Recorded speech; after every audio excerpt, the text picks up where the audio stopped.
pass it around. You're welcome to help yourselves. I've given you the quiz that we'll do at the end of the material.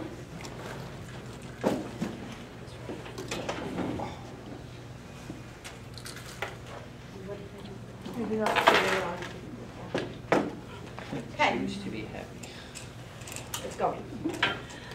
Okay, so most of you remember I'm Deanne Talley, one of the nurse educators, and have you guys all met Rihanna? Okay, also nurse educator. So what we're going to do right now is policies and procedures, and I'm sure you've seen by your schedule, this is a long class. It's a lot to cover, so hopefully we can keep it interesting. You guys can stand up and walk around while I'm presenting if you need to stay alert. We will give you a break this afternoon, and we'll be doing some emergency cart training later on too. So it's going to be a lot of things over the next few hours, okay?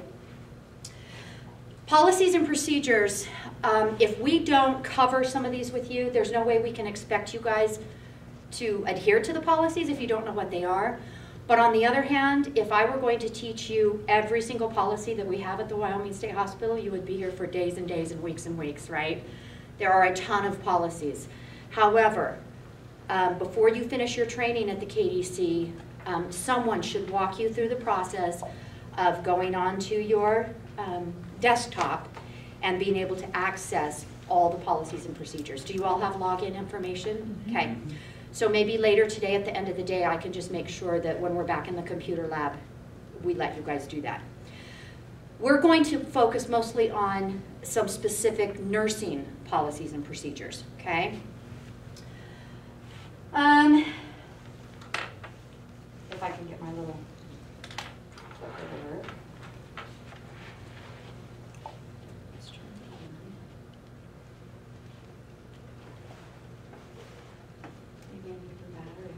Oh, you know what? Here. There we go. This thing right here. Oh, that's what it needs. Okay. Okay, so the first thing we're going to start with is the CNA assignment sheet. Yeah, that's the old one. Okay. The CNA assignment sheet is found on the unit. When the nurse shows up, she fills this out, she or he fills it out, and Johnson has a different one than APPS and Carbon. It's a different format. So as these go around, you guys will notice the one over here is the one for Johnson.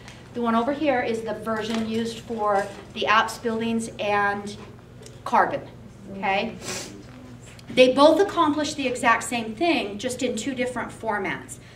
On each form, there's a place where the staff names go, so the nursing supportive staff, CNAs, MHTs, whatever, you put their names in there, and then the duties through the day, through the shift, rotate for everybody to take a turn with, okay? The purpose of the CNA assignment sheet is to guide the workflow of the shift, so that when you look at that paper, you know exactly what the expectation is for you on that shift. At this time I'm doing this, at this time I'm doing this, etc., as the shift rolls out, okay? On this sheet, so hopefully the camera can see this. On this sheet, does that even show up on there? A little bit. Okay. A little closer. On this sheet, the names go down the left-hand column right here.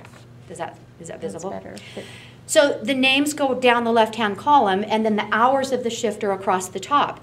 So if I am working this shift, which is the day shift, and my name is Joan and I'm on this top line, I know that my first hour I'm on a one-to-one, my second hour I'm covering 15-minute checks, etc. as the day goes on. What CNAs and MHTs generally do is they show up, they wait till the nurse gets this completed, they grab a piece of scratch paper and they write down, this is what I'm doing hour by hour throughout the shift, okay? If you don't do that, then each hour you have to go back to the aid station, take a look and see what am I on next, okay? The Johnson one, again, it's a different format. Let me see if we can put that up for the camera. Can you see that? Okay, So the Johnson format's a little bit different. The names for the staff on this one go across the top right here, staff names. And then when it comes to the hours of the shift, you rotate these staff names through these columns that have the duties on them, one-to-ones, 15-minute checks, etc. Okay? This one has nothing on the back. This one does have a lot on the back. So again, two different formats to get the same thing done. The CNA assignment sheet is a legal document. So they keep these so that if we needed to refer back to, you know, why did thus and such not get done on such and such a date, we can go back and look and say, oh, that was Deanne. She was assigned to that at this hour. Let's find out what happened, okay? You are not allowed to, only the nurse is supposed to fill this out. Sometimes the nurses can get staff to assist them with this. Maybe they're not familiar with that particular unit. It's a new nurse, or they don't work that unit very often. So they might sit down and have CNAs assist them, but the nurse is responsible for filling this out so that it's fair, so that the distribution of the workload is fair amongst all the CNAs or MHTs, okay? Once in a while, the nurse puts her name on here and takes a turn with a few duties if she needs to. But keep in mind, she's got meds to pass and other things that have to get done. So no whiteout is allowed on this because it's a legal document. They are saved. Nurses are allowed to use highlighter that makes it a little bit easier to kind of track what is what. For instance, when I fill this out, I might put all of the 15-minute checks highlighted in green throughout the shift. I might put a male one-to-one assignment all highlighted in blue and a female one-to-one assignment all highlighted in pink or whatever. So it makes it a little bit easier to track what everyone's doing through the shift. And that's fine. Writing on it with highlighter is fine, but it's not an art project, it's a legal document. Sometimes the nurse has to do quite a bit of manipulating with this because the template calls for this many staff members. But what if today we only have 4 staff members instead of 1 for every blank? Then that means anything that she doesn't put a staff member by, those duties have to sort of be re-implemented up into the rest of the schedule so they don't just get ignored, right? So it's a very fluid document. It can change depending on the shift, depending on the patient, census how many we have, depending on how many staff we have working, etc. It's generally copied on a 14-inch paper, so you get a little bigger boxes, okay? On the back is some equally important information. And again, on the Johnson sheet, it's on the front, it's just in different locations. But on the back here, you have, for instance, who the nurse is assigning to be the safety team responder. We're going to talk about that quite a bit. How many patients do we have on the unit? That's referred to as census. These are things that you guys want to know. Also, the fire plan. So down here in the bottom right-hand corner, Joe is assigned to get patients out of the day room if there's a fire or a drill. Stacy's assigned to get them out of patient bedrooms, and Mark is assigned to get them out to stay with the patients in the safe area behind the fire door or wherever we've evacuated them to. That's the fire plan. You guys need to know what your assignments are on the fire plan, just as importantly as you need to know what you're going to do throughout the shift. Because if a drill happens or the real thing happens and you don't know those assignments, then we as a team are going to run around like chickens with our head cut off, and we will fail the drill or put our patients at risk because we don't know how to safely evacuate them. So this is really important for you guys to know that information. You should know how many patients you have on your shift. So again, important information. These boxes here across the middle, generally what happens with these is the nurse will write CNA and MHT names in those boxes, kind of just big and bold, write them across there. You know, Mary, Sue, Scott, Jane, whatever. And underneath it, divide the patients up underneath those names so that patient charting could be equally distributed. For CNAs and MHTs, there's not a lot of daily charting that you guys will do. Meal percentages, someone has to chart vitals that have been assigned that and things like that. And so that's how that's distributed. In addition to that charting though, you will also do charting by exception. So even though if this patient's not under your name, but you happen to see that patient do something out of the norm for that patient, you should write a note in that patient's record. So that's charting by exception, and we will talk more about that, okay? So all of this information is on this sheet. It's a lot of important stuff, okay? So it guides the flow of the work shift. Nurses complete it to make sure that it's fair. It is a legal document with no whiteout. They can line through if they make a boo-boo as they're figuring out who does what. What I generally do after I make a bunch of boo-boos, I say, I think I'll start over and start fresh until I get it all done right. The nurses are required to fill out the front and the back and make sure that all of those different pieces of information are included. And then nurses also need to know that it's our responsibility as charge nurses to provide oversight. So whatever you're assigned to do on this sheet, make sure you get it done. And I, as a charge nurse, or whoever the charge nurse is also supposed to be ensuring that the team is accomplishing what needs to get done in patient care. If you're assigned something here, don't assume that, oh, I don't really need to wipe down the kitchen counters if that's what it says. You need to get that done. Because if we trace back an infection control issue to counters that are not getting properly cleaned, and your name's on, this really is important, guys. Please perform your duties. That's what this is for, okay?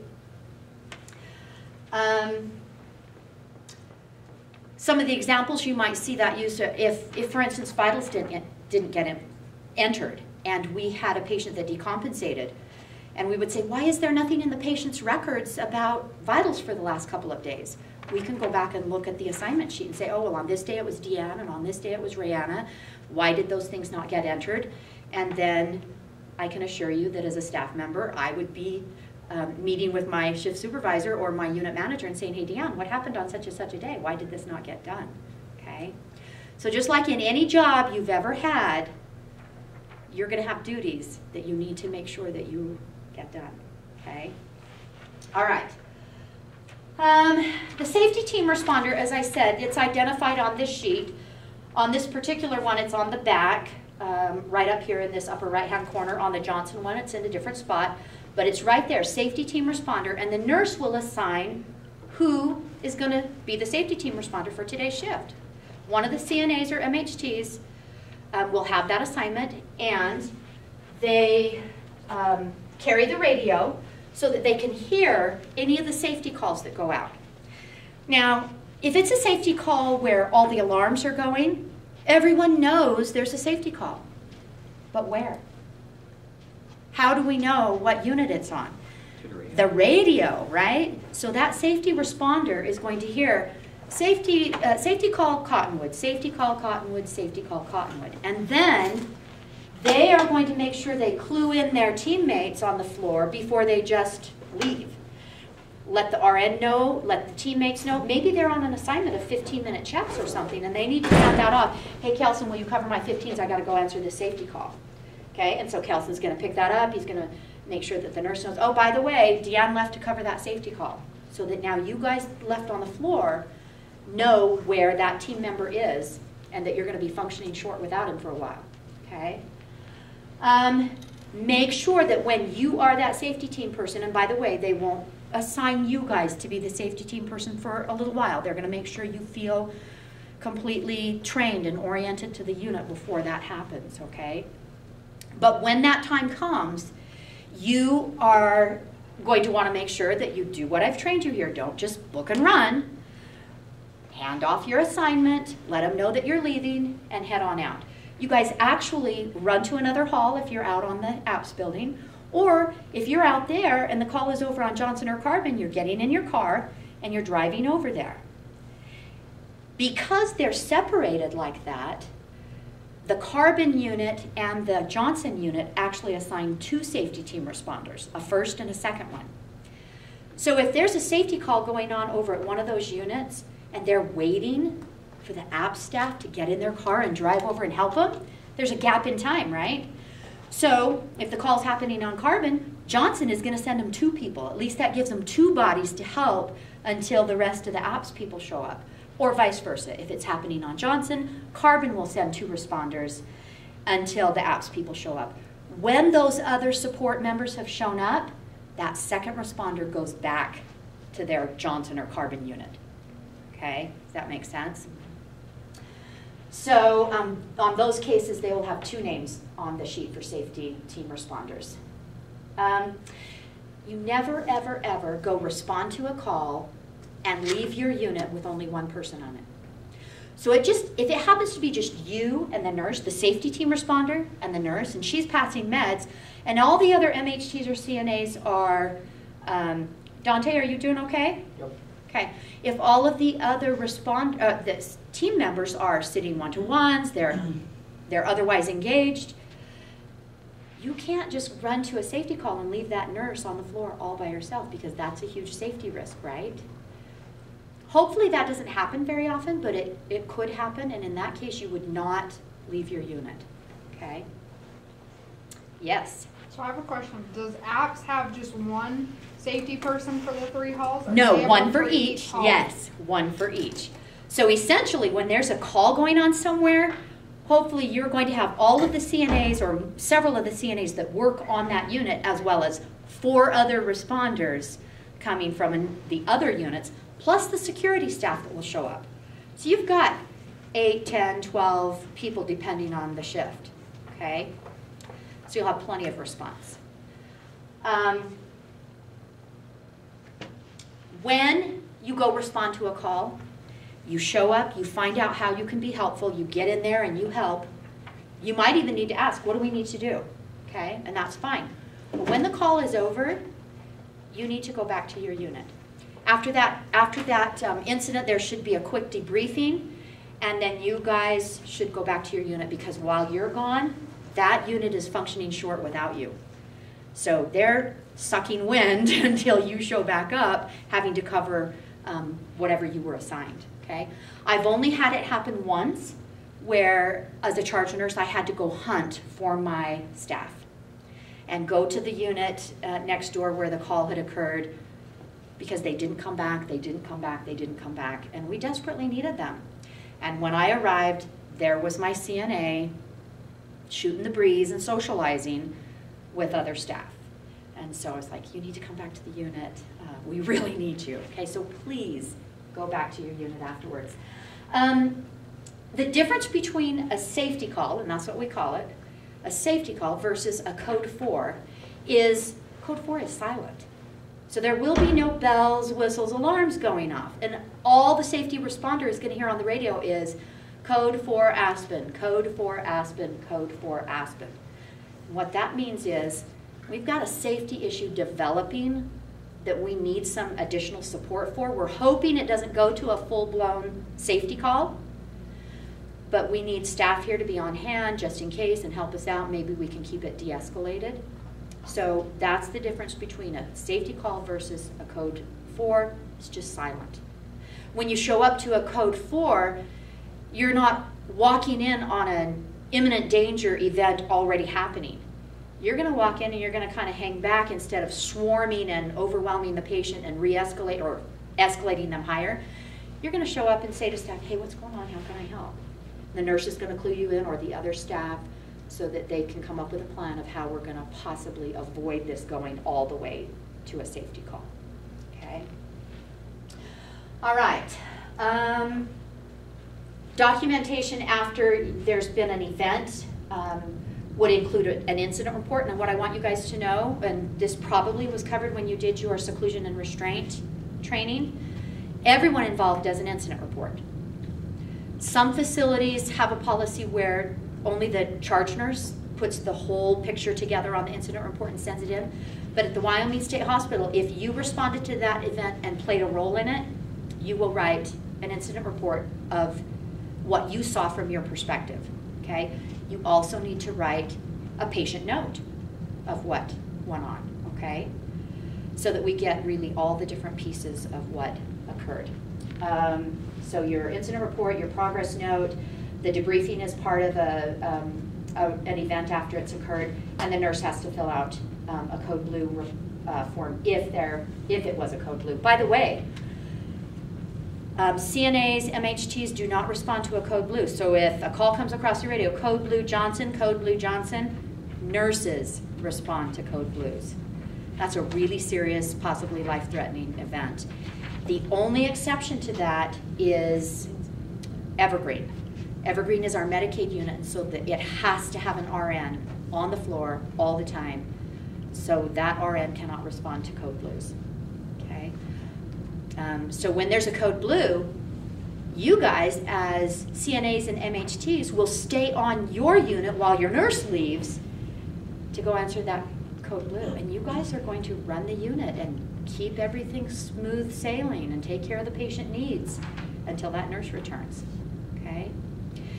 If the nurse is in the middle of her own extreme situations, then she might not be able to respond to that code blue, but that's how the process works. Any questions on that?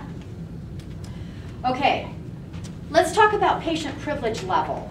At our hospital, there are 5 different levels of patient privilege that governs what they can do, how they can move around on the property, etc. Okay? You've all had your tour. You all are familiar with the APPS building out there. I'm going to use it as our example. On the APPS building, you have those 3 units that go off like spokes of a wheel, right? A level A is a restricted level A is the most highly restricted level. That means that, for instance, if this patient is living on Evergreen, as a restricted level A, they cannot leave through those double doors at the end of Evergreen. Yeah, right here's the horseshoe. You know what I'm talking about? They can't go out there. They're restricted. That's a restricted level A. However, a regular level A with staff supervision, and again, the doctor writes the orders for these levels, they can go through those double doors and utilize this horseshoe area to walk on the treadmill or ride the exercise bike or maybe have a small group meeting in one of those side rooms, okay? But they can't go through those double doors at either end of that horseshoe.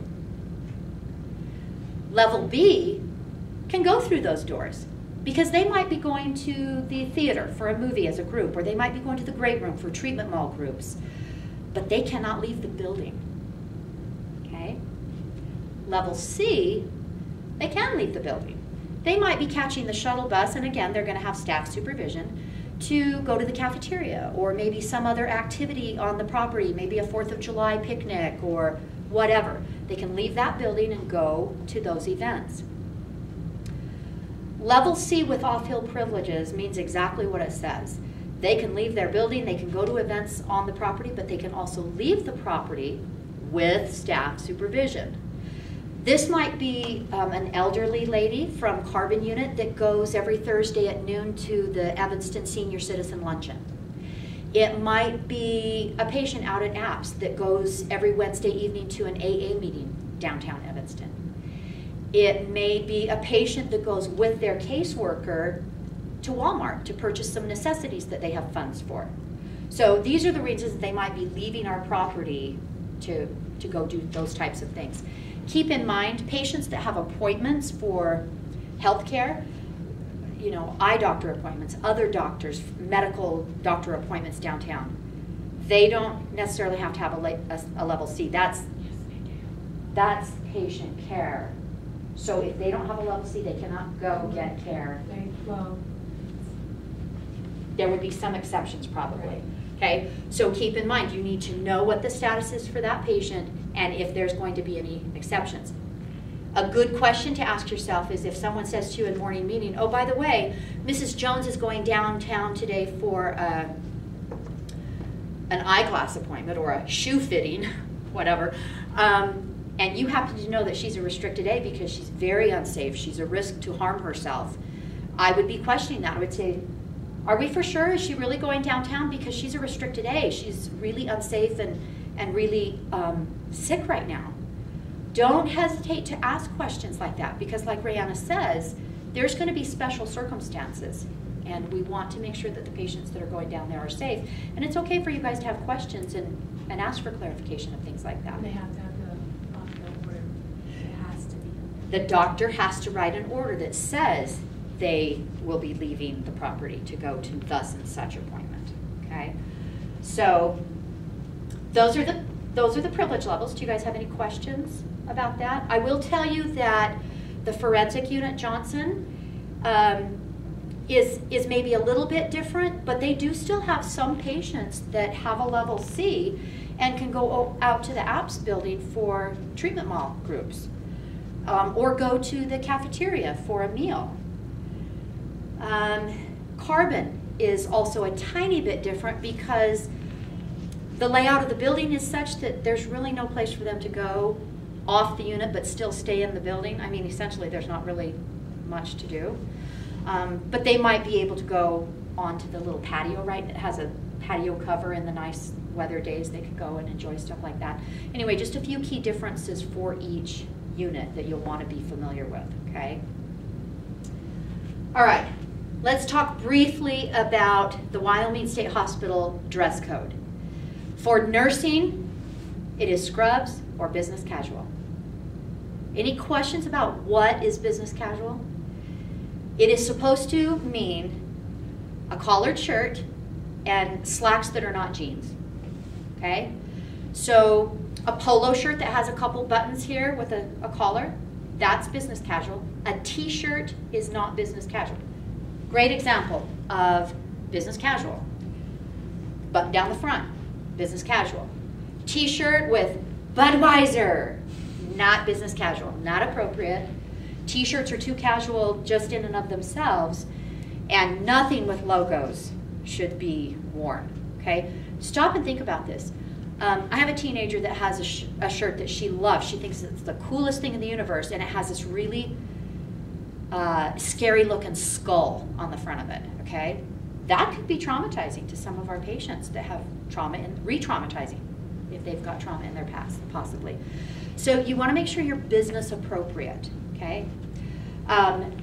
Jeans are allowed on Fridays only, and that means the real Friday, you know, as in Monday, Tuesday, Wednesday, Thursday, Friday. Not your Friday. Not your Friday, because tomorrow's Wednesday, but it's my Friday because I don't have to come to work. I'm on days off. No. The real Friday, jeans. Watch your email, because once in a while they will have emails that go out that say nursing administration or hospital administration has approved for nursing staff to wear jeans on Monday for Labor Day or Thursday for Thanksgiving Day or whatever. And you're not going to know that if you don't check your emails. By the way, check your emails. It's an expectation of your job that you keep current with your emails and you read them and know what's going on, because that's our predominant way of communicating, okay? So it's really important. Your ID badge is part of your dress code. Make sure it's visible. So Abby, when you have your jacket covering that and you go to walk off of a unit, the staff walking off in front of you might slam the door in your face because they might not know that you're a staff and not a patient, Right. okay? Make sure that your name tag is visible, okay? Some people put it down here, but I will tell you, this is your best bet. Up where it's very clear, very visible, not covered by an over jacket or anything, okay? This isn't just for us to know who is staff, but who are patients, because what does a patient that's mentally ill look like? Can you identify them by how they look in their face? No, because they look like me and you and them and us. We all look the same. So wear your badge. If you forget your badge or lose it, you need to let someone know and get a replacement. I don't know if they're charging for those right now or not, but get a replacement or use a piece of tape until you can get that done that has your name on it, okay? Good personal hygiene, that's kind of obvious, but a couple things you want to keep in mind about this. Number one, just for cleanliness, you come to work, you know, smelling clean and appropriate. The Wyoming State Hospital is a non-smoking property. You guys know that, right?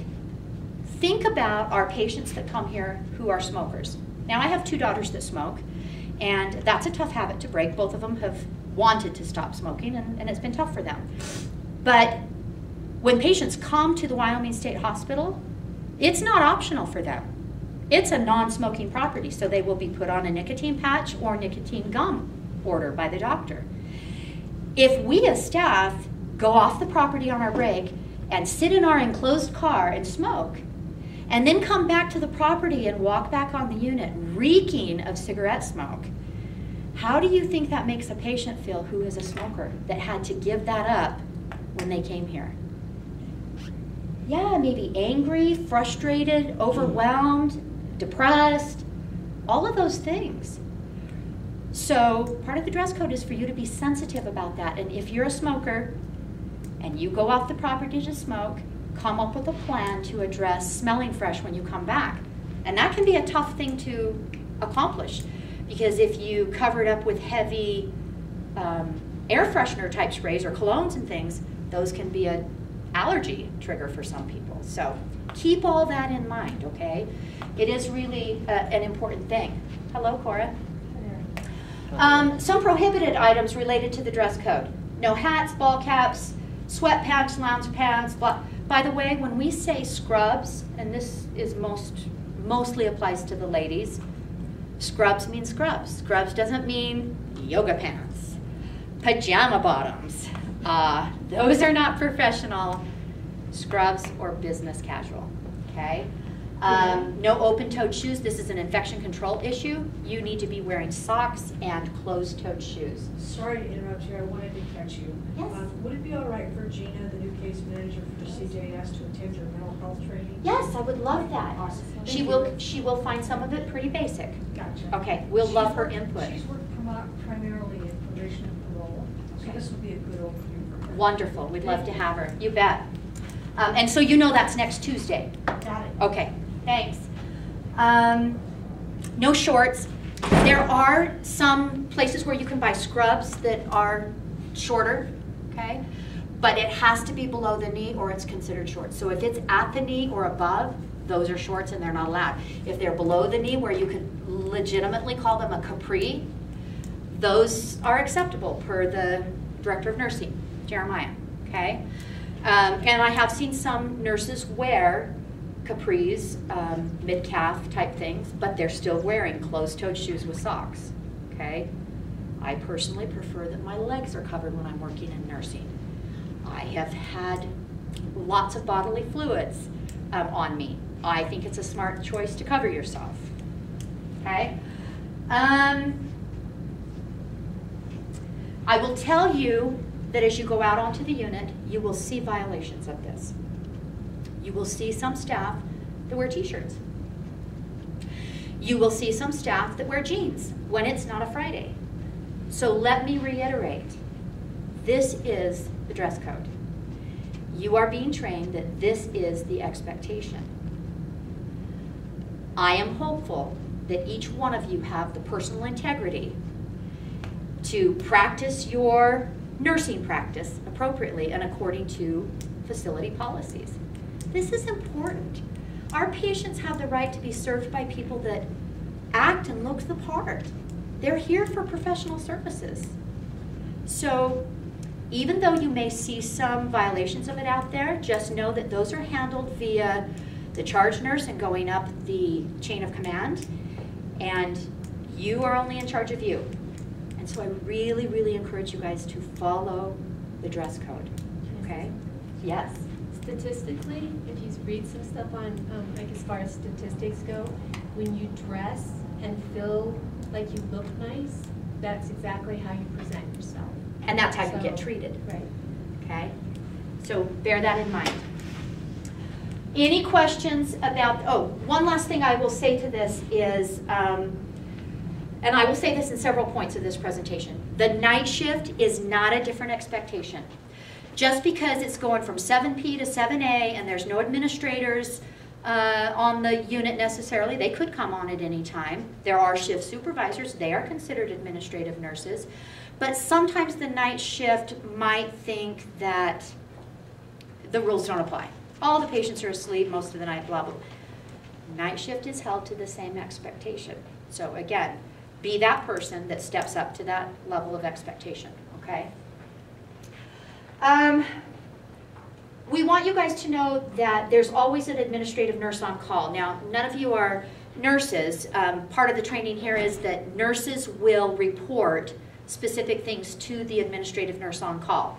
Things like transferring a patient to another unit or to a medical facility, if there's a suicide or an attempt, if there's a seclusion and restraint order implemented, staff that get injured and have to be shipped out to the hospital, Any type of other emergency, code blue, code red, bomb threat, all of those things.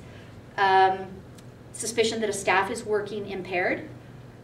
Any type of patient abuse, neglect, or AWOL, exposure to blood or body fluids, or nurses calling off when we're below acuities. This generally is handled by the switchboard and the shift supervisors and stuff. But these are examples of when the charge nurse absolutely mandatory will notify the administrative nurse on call. You guys will not be picking up the phone and calling the administrative nurse on call unless there was something really bad going on and the nurse wasn't addressing it. I mean, I'm not going to tell you that you could never reach above you, but the chain of command is that you report the problems to the charge nurse and the charge nurse then reports on up, okay? But we don't want staff ever to feel like they have no options. And there's a couple slides we'll kind of cover this, okay? Portable electronic devices. I think you guys have already talked about this some in IT training and whatnot. For nursing, it's not just your phone. Nowadays, we've got watches that talk to us and let us check our emails and send emails and text and all those kinds of things. Lots of different devices that have camera capabilities. All of those are electronic devices that are prohibited in patient care areas. So, that's exactly what it means. Patient care areas, no electronic devices. Take your cell phone or your whatever and leave it in your backpack, leave it in the aid station, turn it off. A lot of times we say just don't even bring it or leave it in your car. We do recognize that you might need to check that on your break or something, and a lot of people don't want to leave it in the extreme Wyoming temperatures, really cold and really hot, in their car, but bring it in the unit, turn it off, leave it in your backpack. I've never had anything stolen. But you do not want to be using that in patient care areas. What's a patient care area? You guys did the tour, you know, the aid station where the computers are. Is that a patient care area? Patients are never allowed in there. Patients can see in there. That's right. And there's patient information up on the walls, patient names for NPO and different appointments. Yes, it's considered a patient care area. Again, this is an area where you might see some violations. And again, I'm going to encourage you to step up to the plate and be the employee that you've been hired to be and follow the guidelines, okay? Night shift is not different. Night shift, when they get their chores done, should not be sitting around playing Candy Crush or whatever, okay? Same expectations. It's the same expectation for here at the KDC. When we're doing trainings here, your phone should not even be visible, right?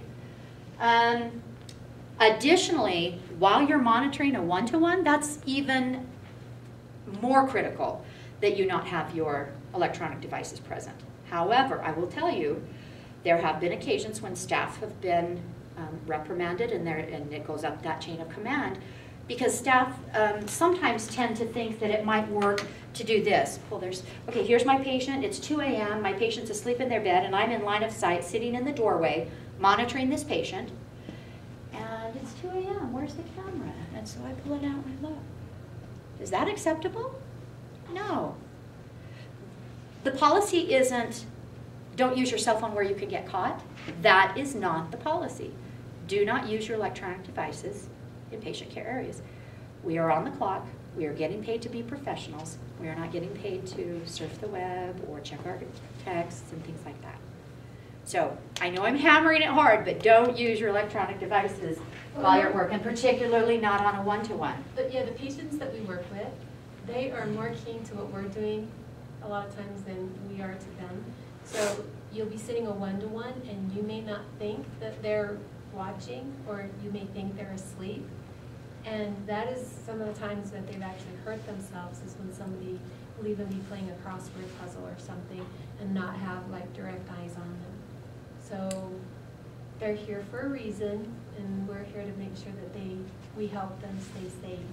Okay, so if you're sitting a one-to-one, you're not supposed to be doing a word search or a crossword puzzle. You are getting paid to monitor that patient at all times.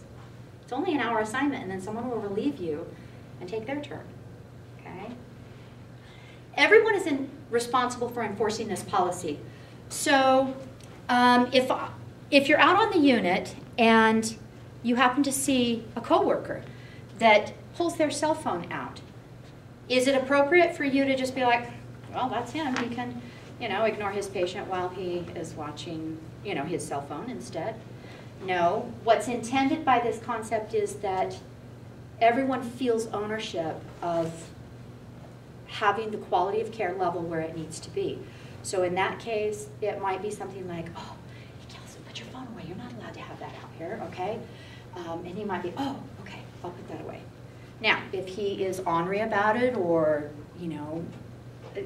it's not my problem, I'm not his boss, I'm just his coworker, okay, no problem, I might just need to let the charge nurse know, she or he can handle it from there, because our goal is not to pit staff against each other, but sometimes if we're not being part of the solutions, we're part of the problem, okay?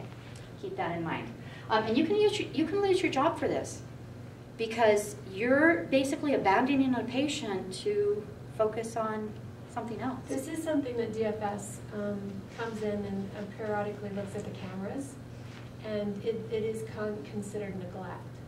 You're neglecting the duties that you've been assigned, and they can put you, report it to the department or the State Board of Nursing, and it can be a neglect situation. Okay, and we will talk some more about that in our special observation trainings. Okay, contraband. Staff are required to meet the same safety expectations regarding contraband as the patients, with a few caveats. I get to come to work with laces in my shoes. And guess what? The patients don't get to have laces. They have to have little zip ties to hold their shoes together. If I need to wear a belt to keep my pants up, I'm allowed to. Patients are not. But as a staff, I should be thinking about everything I bring to work and the possibilities for safety that might be associated with that. We shouldn't be bringing anything to work that could pose a danger if it were to get into the wrong hands. That includes metal containers, so soda cans, aluminum soda cans, Monster drinks, all of those things, don't bring them to the Wyoming State Hospital. If you need to drink a Monster drink, pour it into your there you go, plastic drink container and bring it. Don't bring your cans. I have a metal water bottle. What is the... Like a stainless steel. Yeah. Actually, I went straight to risk management and asked about that, and they said those are still allowed, but again, you're never going to have those in patient care areas. Okay? They're going to be in the aid station, out of reach, or in the employee break rooms, and you'll go access those when you're off of the patient care areas. If you want something softer, so like you're doing 15-minute checks, or you're standing in the hall, and you see it frequently where staff have to be on the hall frequently, so they'll put their drink in the window with something written on it, their name usually. If it's a metal can, That would be a great that's club. dangerous. Yeah. Okay. Plus aluminum, you can easily crunch those and break them, and they're sharps. But yeah, even the sturdy stainless steel ones would really be a good conquer. Even the heavy plastic water bottles that you see, those are really, could be dangerous. Could So make really, you you broke. do want to keep your drinks and things like that in the aid station. Yes. So I have hypoglycemia, but it's so bad that I have to do insulin and check my blood sugar every 3 hours. So am I going to get in trouble for having that at the nurse's aid station? So you have hyperglycemia? Hypo, it's like the same as diabetes, just Okay. So you're using insulin with Hypo? hypoglycemia? That's I low had blood 2 sugars? seizures in August with it. Okay. You're going to bring to work what you need to manage your health. It's not going to be allowed in patient care areas. You're going to have to keep it locked up in the aid station and safe. And you're going to want to go off the unit to use that. And be really, really careful with that. And that's very, staff by staff situations. You would need to let whoever your nurse manager is, you'll be under, you're gonna need to let your charge nurses know.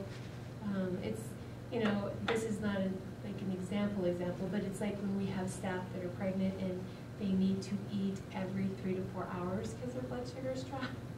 We need to provide that for them. But you also have to keep in mind that people aren't going to know that.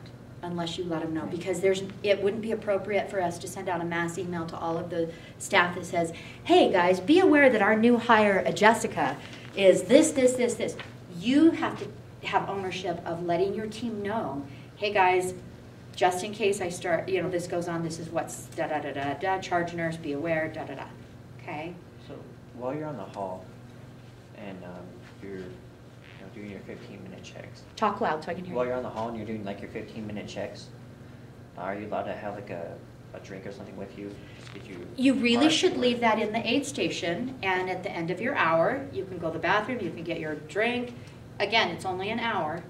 Because again, if I have my water bottle like that and I got it full of grape juice or apple juice, and the patients are like, wow, we get clear crystal light.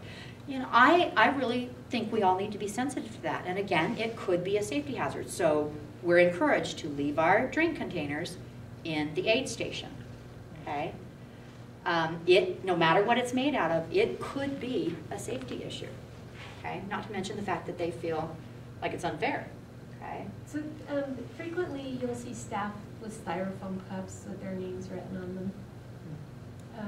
I don't particularly like to do that because it's an open container.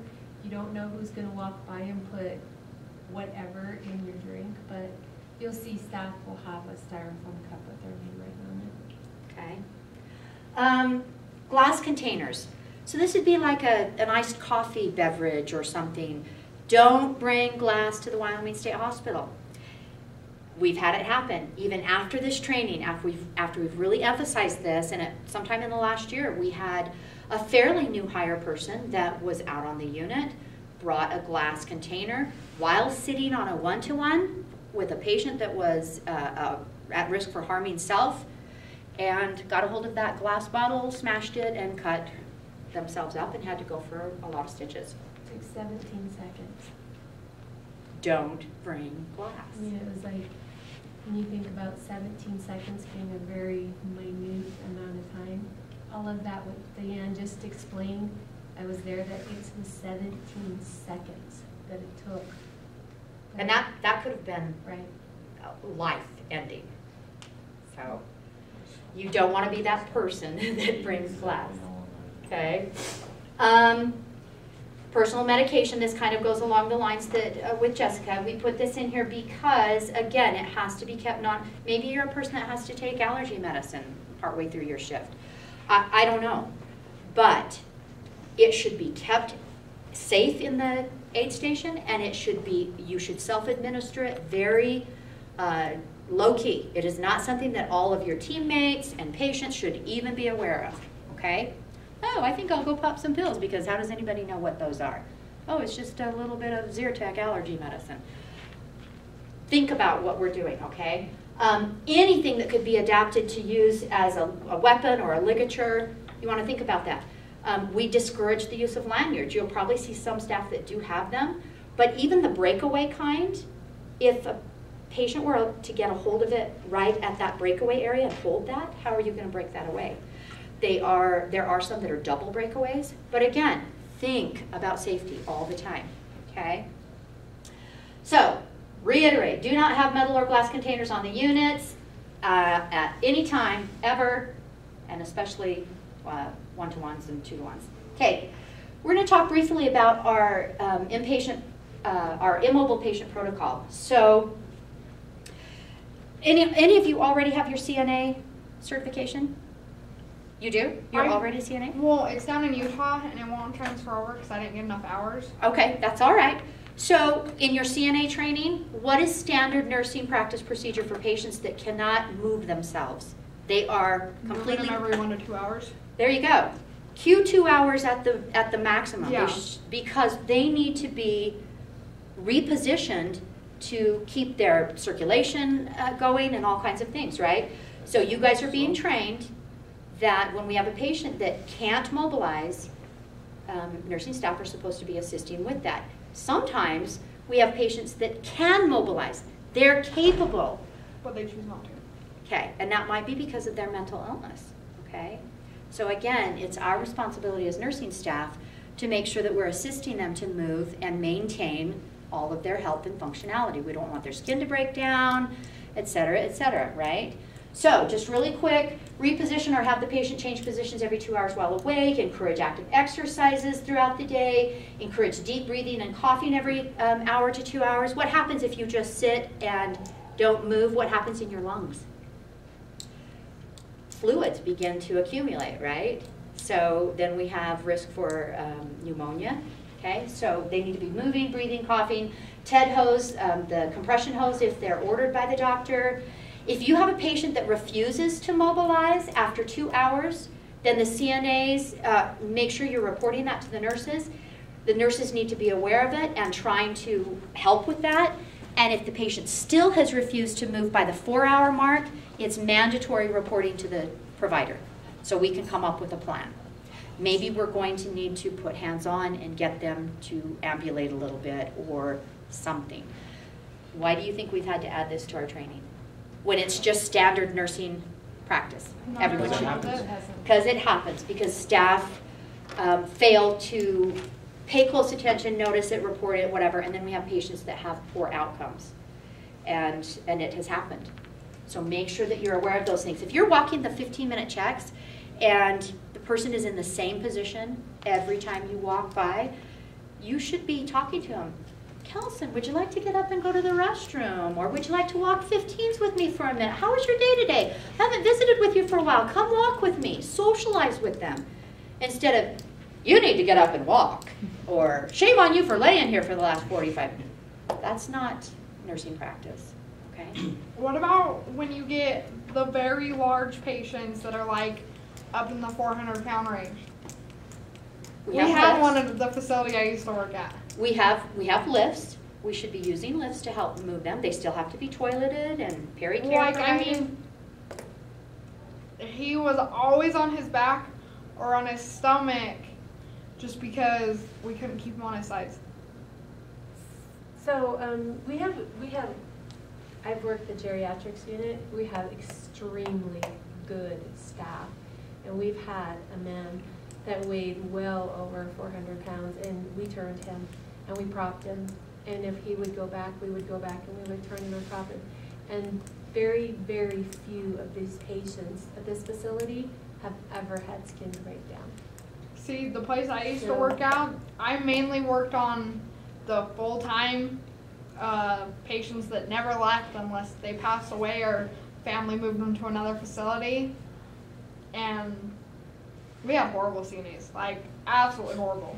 Well, and sometimes I don't think people have enough. We keep our staff very, very educated. They spend a lot of times with the patients, and a lot of the staff that do work that facility on campus enjoy working the facility. So they built rapport with the patients, and the patients will do a lot of stuff for a lot of the CNAs. So yeah, we're very lots lucky. of them. It was you had your favorites, and you always made sure your favorites were taken care of, and screw the rest of them. Like, we had one patient that nowhere wanted her.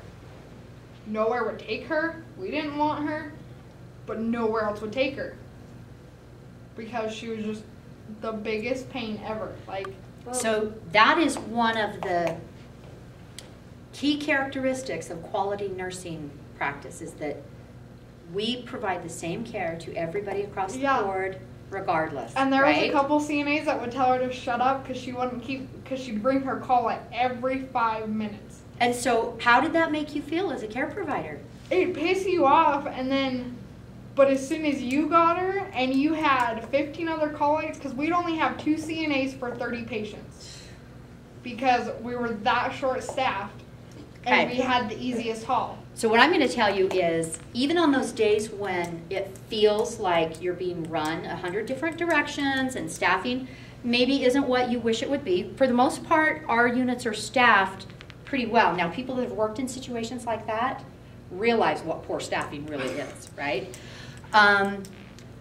But regardless, if you see that type of care going on at the Wyoming State Hospital, it needs to be reported. That is not acceptable. CNAs, MHTs, nurses, it is not acceptable to treat our patients that way. And that's not the way we do things here. So make sure you report it. Neglect and Pardon me? have they covered neglect, abuse, and all of that? here. Have you had that in any of your other classes here? Yeah. Yeah, Okay. Because talking to a patient in that manner, it is neglect. It's abuse. abuse. Well, and Yes. like the nurse was the same way. The nurse would be like, if you're not gonna calm down, we're gonna give you stuff to put you to sleep. Like, it was horrible there. You're going to love working at the Wyoming State Hospital because that's not how we do. I worked stuff there here. for 3 years until I went to the ER. Every time Wow. I hear stories from you, I'm And like, yeah, then- that does sound like Utah. And then just working Hey, there's in some the good ER, places there. Yes. I just Um, couldn't take it. Just make sure that as CNAs and MHTs, you guys are the eyes and ears for the nurses, right? So report those things. Down here at the bottom it says, all staff are responsible for the safety of our patients. If you feel you're not being heard and or appropriate actions are not being taken to ensure patient care and safety, use the chain of command. And I always give this very extreme example, which I do not think you would ever see at the Wyoming State Hospital. But if I come to the nurse and I say, hey, Nurse Deanne, I'm worried about patient so-and-so because he's been laying in the same position for the last 2 hours, and I've tried multiple times to get him up to ambulate or change positions, and he's completely uncooperative. I wanted to let you know. And the nurse responds by saying, you know what, don't bother me. Just lighten up. Go. No. Are you going to just say, oh, well, I reported it, so I guess we're going to do nothing and that's okay? No. Go over my head. Because we have shift supervisors, so it works, Yes. so you have charge nurses on the hall, you might have an LPN, so if the charge nurse is busy, you'd go to the LPN, you'd go to the charge nurse. The charge nurse is busy, you could go to the unit manager during the day, Monday through Friday. And then if there was something, or the night shift supervisor, or the evening shift supervisor, if those all, like, you just kept hitting the wall, you do have the responsibility to call through the switchboard, to call Administrative nurse on call. administrative nurse on call. So even though as a general rule, you guys don't contact the administrative nurse on call, that would be, patient care is our priority, okay? So don't stand by and watch neglect or tolerate it. Do what you need to do, okay? And I really don't think you'll see that happen, but you need to know what the options are, okay? So just keep in mind that this is standard nursing practice. Patients need to be kept repositioned at least every 2 hours. Okay. Escorting guidelines for the Wyoming State Hospital. The ratio is 1 staff to 6 patients, and it shouldn't exceed 6. So this would be escorting staff to go to the cafeteria for lunch. Maybe they're going to get on the shuttle bus, drive over to the cafeteria. On a summer day, maybe they're walking with staff to the cafeteria or some other event that's going on. 1 to 6 is the ratio. If there's a situation where we need more than 6 to go, or they want to go, consider your options. If I have 7 or 8 patients on Cottonwood unit that say they want to eat dinner at the cafeteria, and I know the ratio is 1 to 6, instead of me saying, no, you can't go, you were the last one to ask, so you don't get to go. Instead, I can say, hey, let me check with the other units. Hey, Evergreen staff, how many do you guys have going to the cafeteria tonight? Oh, you only have 4? Great. I'm going to slide a couple of mine in with yours so that we stay within our ratios. That way the patients can get off the unit and go to Or you the can- cafeteria. You can call RT. We have RTs? RTs that work in the Yep. evening. You can call them up and see if they're not busy. 90%, and I would say 95% of the time, they will come down to the unit, stop what they're doing, as long as they don't have patients, and they will help escort patients to dinner. Can't we just get another CNA staff that's not busy on our crew? Okay, so on your unit, you might not have an extra one Right, for that. right. But again, when you're calling the other unit, that's essentially what you're doing. Okay. You are finding a way to utilize other staff on other units. If you have an extra one on your unit, sure. That's probably not very likely, okay? The person that is escorting patients always carries a radio with them. So now, you've got a person carrying the radio for safety calls. You've got a second radio that any person who's going to be leaving the building and escorting patients would carry their radio. And when they leave the unit, they are supposed to call the switchboard and report what unit they're from and how many patients they have with them. They might just key up the radio and say, this is Cottonwood staff, I have 6 patients going to the cafeteria for dinner. Okay, now the switchboard is kind of keeping track of, you know, how many people are roving here and there. okay? Same thing when they're done in the cafeteria. You call the switchboard on the radio, key it up and say, this is Cottonwood staff. I have 6 patients at the cafeteria that need to catch the shuttle bus to return to the unit. Okay, they'll send the shuttle bus over. They know who's going back and forth. Please make sure you take your green sheets, even if someone says, oh, you can do that later. No, no, no. Right, and we are going to go into that in depth when we do our 15-minute check training, absolutely. If you're escorting patients, you've got their green sheets with you, okay? When you are taking patients off the unit, make sure you verify their privilege level. Because if a patient comes to you and says, hey, good, are we ready for lunch? I'm going to lunch in the cafeteria with you, and we don't verify that, and then we find out they're a level A, they weren't supposed to leave the unit at all. Now we've just set up a scenario where there's going to be ripple effects that are problems, okay? Someone's going to have to tell them no, or they're going to go and be a safety risk. So make sure you check and that you know what their level is, and you clear it with the charge nurse before you leave the unit. Stay on approved walkways, stay away from non-patient care areas. There's a sidewalk that goes from apps clear out here. All of these areas, you know, it's asphalt going to the different buildings and sidewalks and things. And stay on those approved areas. We have had in the past some pretty serious issues where there was horseplay going on in between buildings, maybe some hide and seek type stuff going on. How do we keep track of our patients if we're doing things like that? No, not safe. Stay on the approved walkways and make sure that you're providing the supervision that the patients need.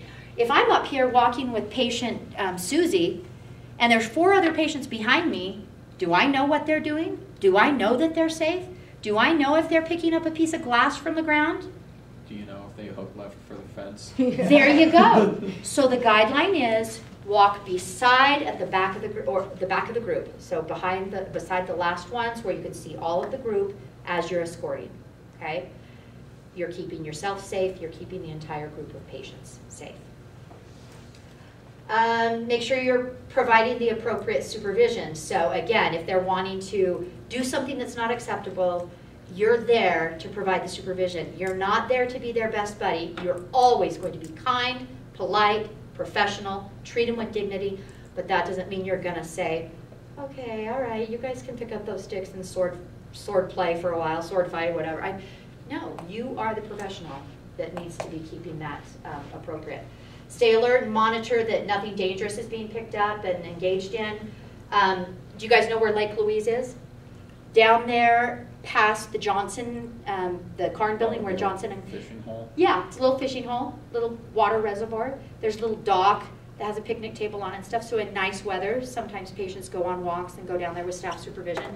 But nobody should ever be on the backside of that because you are just right there at the interstate. And it's a chain link fence to the interstate, okay? When escorting a patient in a non-camera area, you need to ensure that you've thought about protection of staff.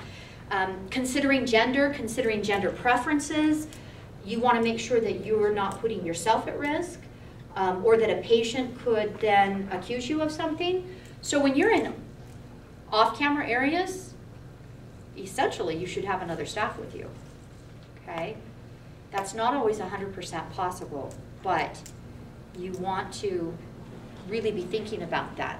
I personally would not be taking a single man patient on a walk outside the building around apps where I don't have the upper body strength to handle that if there's a safety issue. I would be really careful about those kinds of things. What did you have? What if a female patient doesn't do well with other female staff, but she needs to be escorted from apps, and there's only one patient, but she's a male preferred staff? Then what? It's going to be by a case-by-case issue, and you're going to talk with the charge nurse, and they're going to come up with a plan. And a lot of times we'll get, like, if we're transporting somebody, we'll get transportation to come, and we'll have a female male to go with them to move them from wherever. Okay. If you're escorting a group of patients and one of the patient goes AWOL, do you guys know what AWOL stands for? Yeah. There you go. Is it your responsibility to chase after them, tackle them to the ground, and say, you're not going AWOL? No, why? Because The if you don't know others. the others are doing. Yeah, you have other patients that you need to provide care and supervision for. What are you going to do? You're gonna call up the 888 and. You're gonna be escorting You're gonna patients pull off up of the the unit. radio You're gonna and use your just say, radio. hey, so-and-so just booked for the fence. Yes. She's like blonde, this tall, wearing And this shirt. security's gonna come, and you're gonna give them all those details, and they're going to handle it from there, okay? So make sure you're noting which direction they go. Make sure you can give them that type of information when security staff show up. Head towards the bowling alley. Going that way on 150. I need to learn my directions around here better. So all of the, go ahead. When there's an AWOL call, it is probably, I mean, it's fast. Because we've like stopped them out towards the houses on the other side. And they were, I mean, they went right through over the fence, and before they could get past the fence on the other side, security was already there, staff was already there. So the faster you call, the faster. Yeah. What's the furthest someone's got? What's the farthest someone's got? I honestly don't know the answer to that. Yeah. Downtown Evanston, I don't know. So keep in mind, these are all safety measures that we need to stay on top of to keep us and our patients safe, okay? Okay, quickly for fall prevention, every single time a patient comes here on their admission, a fall risk assessment is done, and the point of that is to figure out how great a risk do they have that they might fall, because we need to keep them safe. So the nurse does that upon admission. We're needing to make sure that if they are at fall risk, that's communicated to the team, so that as a team we know which ones are our fall risk patients. On Carbon, they have a star that's on their door, a red star, if they are a fall risk. When you take your CNA training, you're going to go through standard things that we do to minimize the risk for fall. Can you guys think of what some of those things might be that we do as staff? Walking right beside them or just a little bit behind them, because then, or at least they teach you in CNA class, if they're going down to get behind you and get down on one knee and lower them to the ground. Okay, that's one way. So supervision and escorting. Gate How about a belts. gate belt? Okay, and when you go through your CNA training, you'll learn to use gate belts. That's to assist a patient carefully to the floor. How about appropriate footwear so that they don't slip and slide? So instead of just plain socks, non-slip socks, or shoes properly put on. Can you guys think of any other things? Walkers. Devices. You will not see any canes at the Wyoming State Hospital. That would be a really great bat. You will see walkers, although they could throw those. They're a little bit more cumbersome. But you frequently will find patients that don't want to have or they forget to have their walker with them. So yes, we are reminding them to use their devices. Well-lit areas, no clutter, no trip hazards. A lot of things that we can do to really try to maximize the safety and minimize that risk for fall. And Okay? more often out on apps, you'll see this more often out on apps, is that the patients are on new meds, their rooms are very cluttered, they've got 10 blankets on their bed, and then they get up at 2:30 in the morning and get caught up in the blankets, and they break their leg because they fall to the floor. Yeah. Because they get twisted up in the blankets or their clothes on the floor, and that's happened more than once. Yeah. So- How do you prevent that, or can you? Well, really being mindful of which patients have new meds, which patients have meds that tend to make them a little bit drowsy or groggy, which patients like to have a bunch of, they're really not supposed to have more than 2 blankets on their bed to get tangled up in, although it could still happen even with 2. But staff that are ever vigilant, if they know that this is a patient that has a tendency to get up and be a little bit woozy, then we're keeping a close eye on them. In fact, we probably would put someone like that on a 1-to-1. We don't want them to fall if we know they're that high of a risk. Encouraging them to straighten their room up before they go to bed. That's a good one. Encourage them to make their bed before they go to bed, so. Encourage them to put their slip-on shoe sandals right by their bed so that when they get up, they slide those on before they go to the bathroom and they don't slip on the linoleum and things. It's supposed to be part of their treatment plan. Nurses handle that so that we can address falls. We've talked about the different types of interventions we can minimize the risk. If you find a patient on the floor, or you witness a fall, either way, it's witnessed or it's not witnessed, what's the very first thing you're going to do? Check for pulse, breathing. Okay. Yes, because Assess if the situation. okay, assess the situation and get some help, right? Because you're not going to just help them up off the floor and move them. The nurse needs to calm down, do a full assessment, find out if they hit their head. We're doing certain things, but if we didn't see the fall happen, we are going to treat them as if they hit their head, just to be safe. Spine damage. Okay, so neuro checks are going to be done. We're going to be getting vital signs and checking their neurological status and documenting that on the standard schedule for neuro checks. An incident report would be written after that. Anyone that was involved in that saw it or had any involvement in it. We're going to monitor the patient afterwards appropriately, depending on what the doctor has ordered or nurse's discretion. There's never going to be a time when you go to the nurse and you say, oh, I just went into Mr. Jones' room and I found him laying on the floor. I just wanted to let you know. It would not be appropriate for the nurse to say, oh, is he okay? Yeah. Okay, move on. No, the nurse needs to go do an assessment, okay? There is a specific form that the nurse has to fill out, post-fall assessment form. It changes the criteria for the nurses documenting on that patient for the next 3 days. So a lot of things happen, okay? Any questions about falls? I have a question. So say somebody falls or whatever and you have to go get to the nurse. Do you run or do you like walk to not alert everybody else? It's going to depend on the situation. What's the Okay. condition of the patient? Okay. Okay. You might be hitting your button as a code blue. If they're non-responsive, that's what you're going to do. Okay. If they are responsive, but you know they're clearly injured, you're going to be maybe sticking your head out the door and going, "Hey, I need some help down here." Yeah, And I'm get pretty your- sure just stick We- your head out. Hey, yeah. man, can I get a hand over here? So we don't have call lights at the Wyoming State Hospital, and a lot of facilities you'll have the two different types of call lights. You know, the urgent versus the just regular white call light. We don't have that. So you're going to get help the quickest way you need to, depending on the situation. Okay, management of suicidal patients. Every single patient that admits here is assessed for their level of risk for harming themselves, suicide. And it's called the Columbia Suicide Severity Rating Form, Scale, whatever. And nurses do that, or practitioners, psychologists, psychiatrists can do that. And obviously we want to identify what is their risk. Very low, low, moderate, high, very high. And we're going to make plans to keep those high risks safe. Okay? So we might be redoing that assessment in several situations.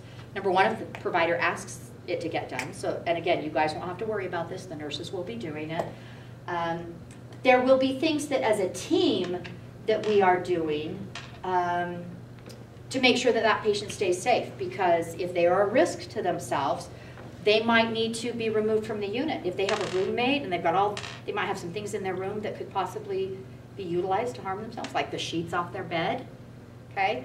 So if they were in a room by themselves, it might be an option to remove those items from their room and monitor them closely on the unit. But if they have a roommate and we can't take everything away from the roommate, they're probably going to go up to the DSA, be put in a Ferguson suit. Did you guys see what a Ferguson suit looks like? Okay. Have Tuffy bedding. These are things that they can't use as ligatures. They're going to not be allowed to have certain items so that we're really controlling that environment and keeping them safe. The nurse has to notify the provider. We have to get orders for seclusion if we're going to lock them up to keep them safe. All those kinds of things have to be happening.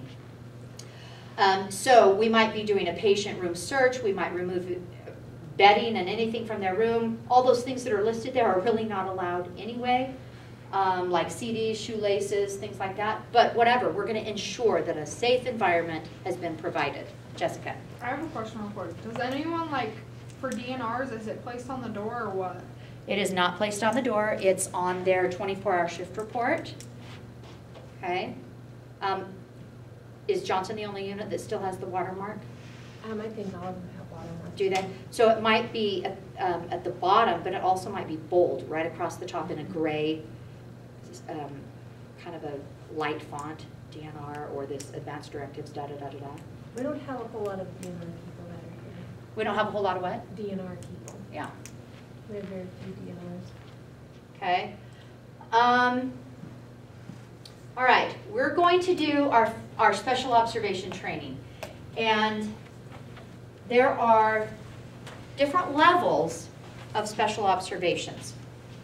Remember we said that every patient that comes into the Wyoming State Hospital, well, maybe we didn't say that yet. Every patient that comes to the Wyoming State Hospital is put on 15-minute checks. And this is the form that we use for that. So that's the green form, okay? On the legend that's here for it, it tells you what you can chart, what options you have. And you're supposed to be using this legend. You are documenting the location of the patient and you're documenting their behavior, okay? So this sheet is front and back and it goes for a full 24-hour period. The patient's name will be addressographed down here on the bottom. And then the person that's on 15-minute checks, their responsibility is to check the unit and make sure they put eyes on every patient and document it. Flip the page, check every single patient and document. 15-minute checks is more than just a body count. This is not just, oh, it's 2 in the morning and I walked the unit and I saw 15 blobs under the blankets and so we're good to go. I've got 15 patients. It's way more than that. Why? They could be dead in no time. Right? So when you're checking the patients, really check on them. At night, that's going to mean making sure that they're breathing. There are flashlights available on the units, and staff, what I'm training you is don't go into their room and go, are you awake and breathing? Okay? But you can respectfully, quietly and respectfully open the door. We don't knock on the doors at night because that would be very disruptive, right? How would you like to have your door knocked on every 15 minutes through your sleep hours? I'd be pissed. We kill someone. Right? Yeah, that would be enough to send me over the edge. But I can quietly open their door and use my flashlight to shine it down in the lower area of their body, around their feet, and the ambient light is enough that I can stand there and watch for rise and fall of the chest, right? Make sure that respirations are present. Move on to the next room, okay? Yes? What if they're not there and they're in the bathroom? Do you wait for them?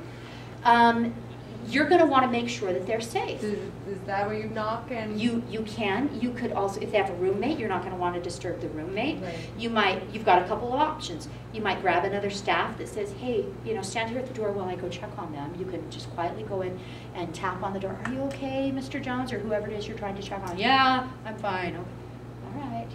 You're not going to go in and open the door to the bathroom and go. Okay, Right. got it. You're going to be respectful and show them dignity. But yes, you need to make sure that he's safe. You're not going to just assume that he's safe in the bathroom. You're going to check, okay? Some other things that you need to be aware of when you're doing 15-minute checks is that while you're on that 1-hour assignment of 15-minute checks, that's where your focus is. I'm monitoring the unit. I'm checking all the patients every 15 minutes, documenting that, and making sure everything is safe.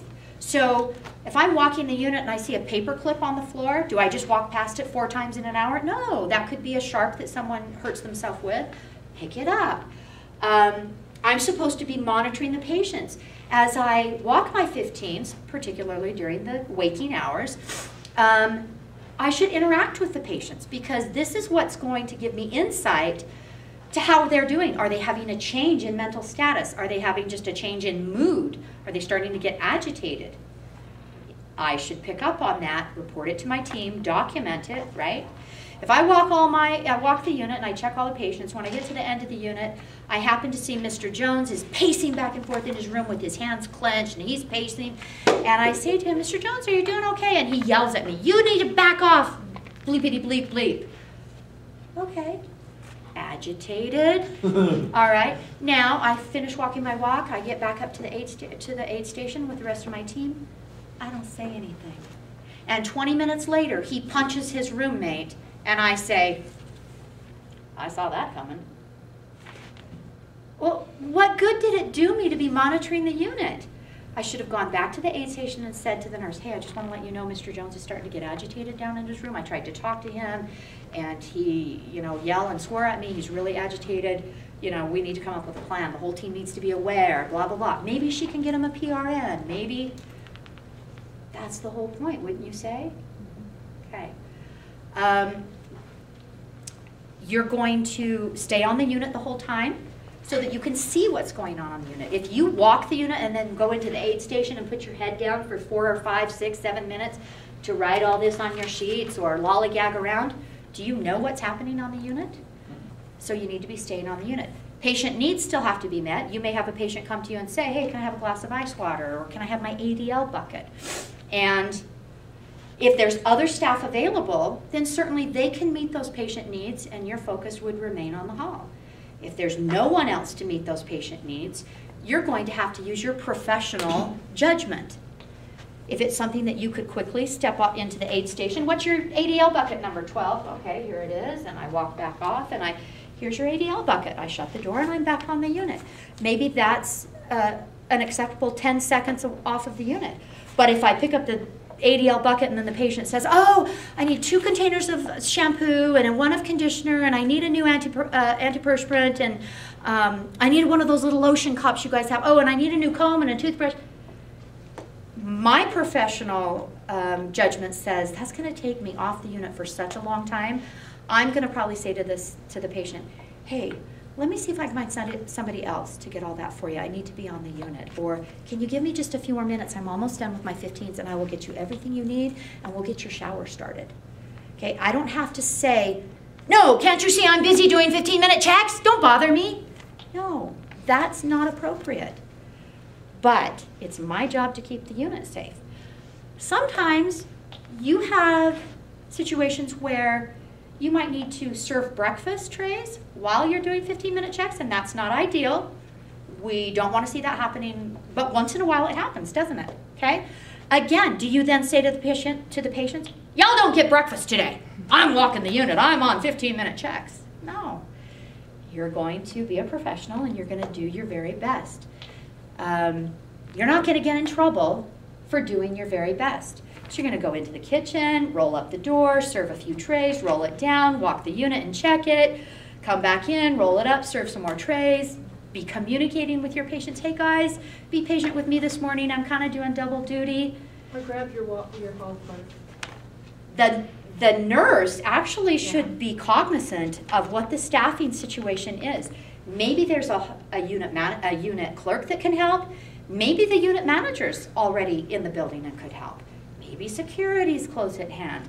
Maybe the nurse can try and find some ways to help out with that staffing situation on the unit. But if there are no options, you're going to do the very best you can and do kind of a double duty, okay?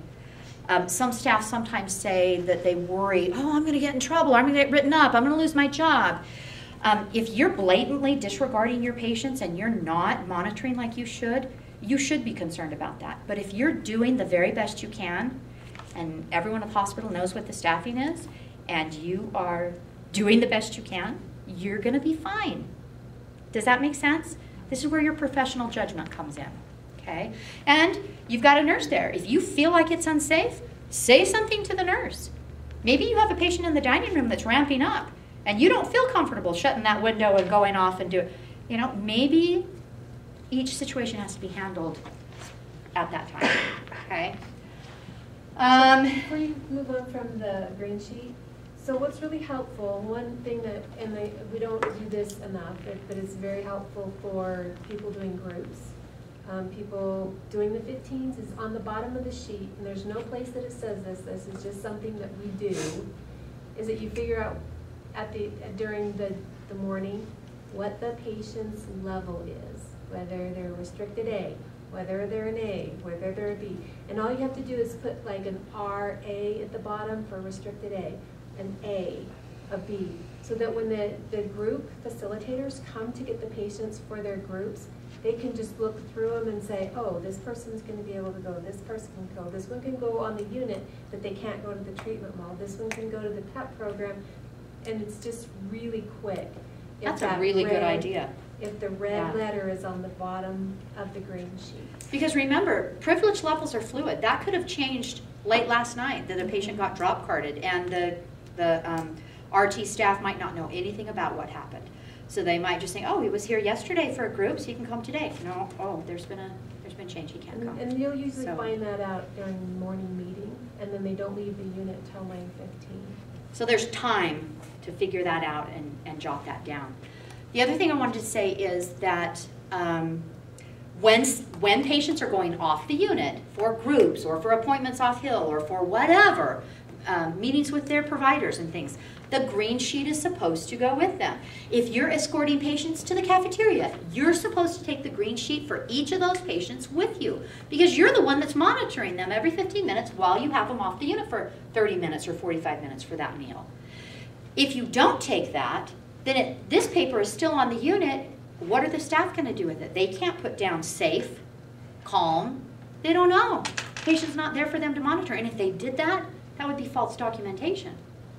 If you don't take it with you and then you come back, what are you going to do now? Are you going to catch it up times 6 patients? Well, number one, technically you could because you did monitor them during that time period, but how many of us have a really good enough memory to really be assiduously on with our documentation? Take the papers with you. I will tell you, sometimes what happens is you get the 15-minute assignment book or clipboard. It's all in binders now, I think. Yes. And someone has inevitably not sent the green sheet with the patient. You probably want to do something to cue yourself that that patient's not on your unit. The human brain is a fascinating thing. So we have had times where the patient was off the unit for an hour, but staff were like, room calm, room calm, room calm. And you look at something like that and you go, how could they not have seen that? Well, they weren't obviously being very observant. They weren't doing their 15-minute check as they should. But sometimes, I cue yourself to that. Set it off, set it at turn it the different direction or something, so you're like, oh, something wanky is going on here with this sheet. And when they come back, hey, here's the 15 sheet. You didn't take it with you. It needs to be filled out. Or go to the nurse. Hey, they didn't take this sheet with them. Okay. Did you have your hand up? Yeah, so what would you do in an instance, this is kind of going back a little bit, but where if you are one of those people that are going with the client to the hospital because they have a checkup, but then from that checkup, the hospital wants to send them to someplace up in Utah. Do you Okay. go up there with them? How's that work? It depends on the situation. Sometimes if they're just going for an appointment, that is arranged. You're probably not ever going to go from an appointment in town straight to it because there's going to be providers involved and Yeah. orders written and things like that. We do send staff with them when they go to appointments in Utah. But if they're being admitted to a different facility for care, for whatever reason, they're no longer our patient during that time frame. So again, that's a change in their patient status at our hospital. So one of the most common ways you see that happen is a patient goes from our facility up to ERH, to the emergency room to be evaluated for something, chest pain or who knows what, and our staff is with that patient. That's our patient, and we are providing a sitter supervision unless Evanston Regional says we're going to have to admit this patient. Then when that process occurs, the staff come back to the Wyoming State Hospital and But you don't leave until the RN talks to you and tells you that you're released from the duty because that they're now ERHs. The Right. RN here. huh? The nurse will let you know. Our nurse Yes, will let our the nurse will be in communication with you so that you know, because you're not going to just take that on yourself. You're going to be with that patient until that admission process has happened and the nurse from here has said, okay, I'll send security to pick you up and bring you back to the hospital or And whatever. this is where it's important to, yes, carry your cell phone with you, because if you don't hear from the nurse in an hour, then you should be calling the hospital, the Wyoming State Hospital, Right. and reporting back to the nurse. Giving the This is update. what's going on. Maybe they got, involved in what was going on, but it's really important to give them an hour report while you're at the hospital to back to the charge nurse on the what's going on with that specific patient. Okay. Because, and this is just something that I think Deanne and I both have experienced, because we do administrative on-call, and we'll get calls from the staff saying, you know, I've been out here for 4 hours, and then we come in and, you know, the nurse has been trying to call the ER is not transferring the call to the staff didn't have a phone, you know, and it's much easier if you get ready to go, put your cell phone in your pocket, and then report back to the nurse every hour to let them know what's going on with that patient. And if you happen to be that staff that is up at ERH when shift change is occurring, then, you know, again, you're going to be communicating with the nurse because you're going to need to be switched out. It's time for you to go home and the next one to come on, and you're not going to leave until you've been replaced. Okay, so the nurse facilitates making sure that that happens. Okay. The second level of, or a different level of special observation is the 1-to-1 or 2-to-1, 1-to-2. So 1-to-1 is one staff monitoring one patient, 2-to-1 is two staff monitoring one patient, and 1-to-2 is one staff monitoring two patients. Now I want you to think about this. Line of sight. Deanne, it would be one patient, two staff. 2-to-1 is two staff. Oh, they're right, I'm sorry. Yeah. Excuse me. 2-to-1 is two staff monitoring one patient, but a 1-to-2 is one staff monitoring two patients, and that's what I want you to think about. You mean Wyoming State Hospital is going to put me in charge of both these guys and I got to watch them, and what if he goes that way and she goes that way? No, that will never happen. When you have a 1-to-2 situation, it will be by AV monitor on camera. So you can split the screen and I can see this patient locked in this room and this patient locked in this room, and I'm documenting. In that case, it would actually be a blue sheet because it is seclusion. Okay. CGS does 1-to-3 at times. And that's the highest you can go. If it's getting up to 1-to-4, then they're going to put another staff member on there, and it'll be one person watching these two, one staff member watching these two. Okay, so 1-to-3 is the max until you have to get a second staff member involved. You know, and we do have all these different levels of special observations happening at different times.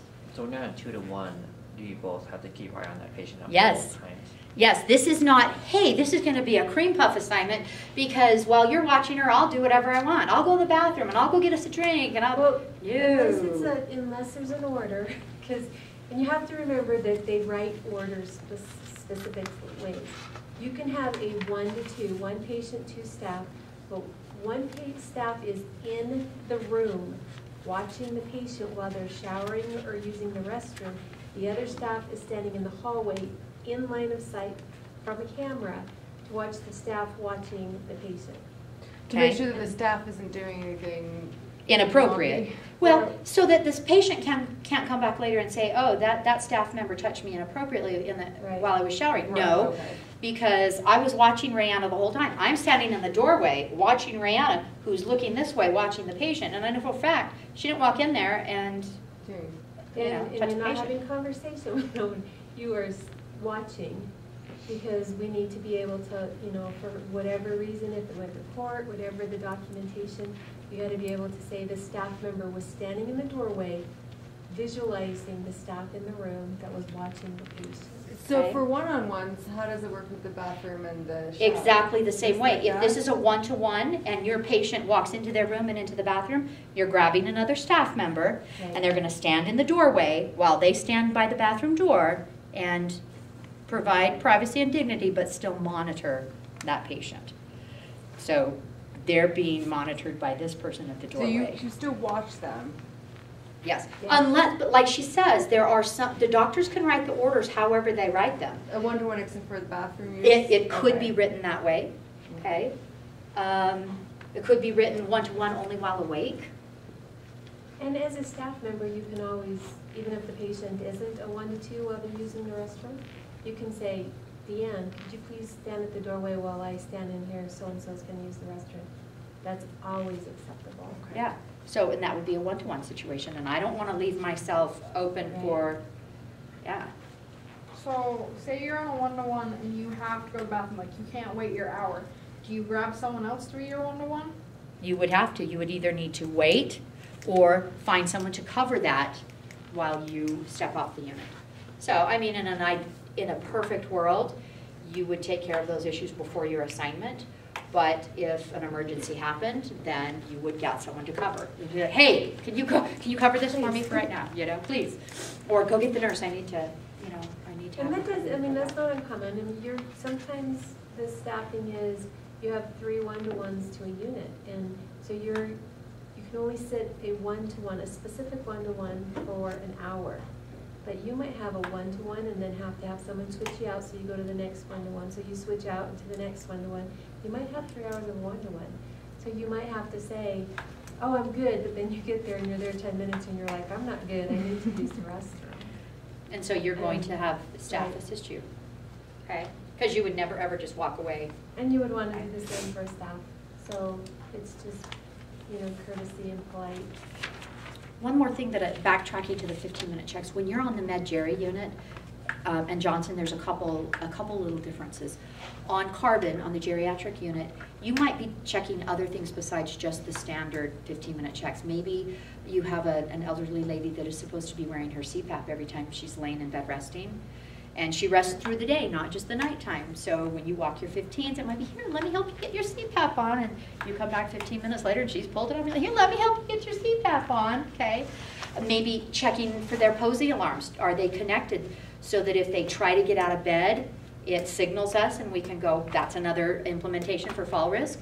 And seeing it clipped on their shoulder isn't sufficient. Is it actually turned on? Is the little unit turned on? So that it will alarm us if they try to get up and move. Do you guys have the floor mats as well? We do have some floor alarms. We have seating alarms. We have the little POSI alarm. And some Lots of different patients are kinds. on fluid restrictions, or you're pushing fluids, and so the 15-minute checks are in a binder that flip. And when you flip them over, you'll say, oh, they've got a fluid, you know, we're pushing fluids for this patient. So 15-minute checks, you want to go by and say, hey, Deanne, have you had a drink of water? Or Would you like a drink of water? Do you need orange juice? Because we're trying to push fluids for them. And we might even, in the sheet there, to document that, had 240 milliliters of water or whatever, okay? So that might be some additional things that you are documenting on separate sheets with the 15-minute checks. On Johnson, even though the schedule that we showed you only assigns 1 person to 15-minute checks per hour, on Johnson, 2 people always go on those blocks. You never go on there just 1 person. So I might be the assigned 15-minute check person, but I'm going to be like, hey, Abby, can you walk with me? I got to do 15s. Yeah, because Deanne's not walking alone. So they don't assign to, you have to make it to. Yes, exactly. So because it might be the nurse, the LPN, it might be even a social worker that happens to be, hey, everybody's busy and I have to walk the 15s. Will you walk with me? Right. Yeah. And on C block, depending on the level of how those patients, because a lot of those patients are what they are NGMI, there might be someone that's decompensating. So now you want the 2 people going on the unit with you, and you want the 1 person standing at the gate. Yeah. Okay. So again, it's going to depend on the situations, okay? All right. This is the 1-to-1 or 2-to-1 sheet. Behind it, I want you guys to see this is called the transfer of care sheet. And this is where, as the hour assignments change, the hourly assignment changed, the on person and the ongoing, offgoing, you know, and they sign in and out throughout the shift. This is not because we want to have just a beautiful depiction of who did what through the day. That's not what that's really about. Oh, look at how nice our names look there. Because we can look at the assignment sheet and see who rotated through those assignments. The purpose of this is this verbiage down here at the bottom says, hey, when you come to take over this, this 1-to-1 or 2-to-1, whatever, if it's for behavioral safety reasons, you need to have a discussion with the off-going person. I'm coming on, I'm relieving you, Abby. Okay, Abby, how do we stand? Has he been off the unit? Do we need to do a room check? What's his mood right now? Da-da-da-da-da. We're talking about safety, and do we need to address anything? And then I sign that I've come on, and she signs that she's going off, and we've had that discussion. We've addressed safety. There's only 2 reasons to put a person on a higher level of observation. They're both related to safety, but one is behaviors and one is medical. If it's a medical reason, like they have an IV or they are a fall risk, and so we've assigned them 1-to-1, and we're monitoring them on this sheet. Medical reasons, we don't have to sign off on this safety issue because it's just a medical thing, okay? But if it's behavioral, they are a risk of harm to themselves or others, this sheet will be accompanying the orange sheet, and ongoing and offgoing will address In it. 15-minute checks, there is a sheet in there, very specifically on the 15-minute checks, that says that when you are changing to, so you're going to change with, I don't know what I'm going to say. You need to report off. This person's here, this person's here, this person's been doing this person's been doing this person's on fluid checks or fluid encouragement, and she's had 1 8-ounce cup of, so you need to report off because that is an expectation of the 15-minute checks. So when you're done, when your hour is done, you don't just go set it down on the aid station and go, someone else's turn now.